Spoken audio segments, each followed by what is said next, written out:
রংপুর জেলার গঙ্গাছড়া উপজেলার নোহালী ইউনিয়নের চর বাগডোহরা গ্রামে একাধিক রাস্তা চলাচলের জন্য অযোগ্য হয়ে পড়েছে।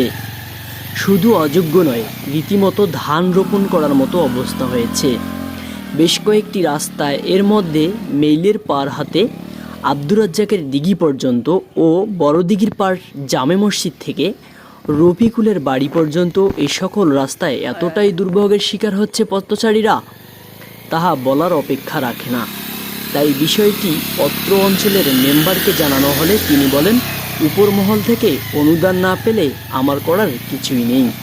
উপজেলা পরিষদের কাছে স্থানীয় জনগণের দাবি রাস্তাটি সংস্কারের, আর তা না হলে অত্র এলাকার সকল জনগণ উদ্যোগ গ্রহণ করেছেন রাস্তায় ধান রোপণ করবে।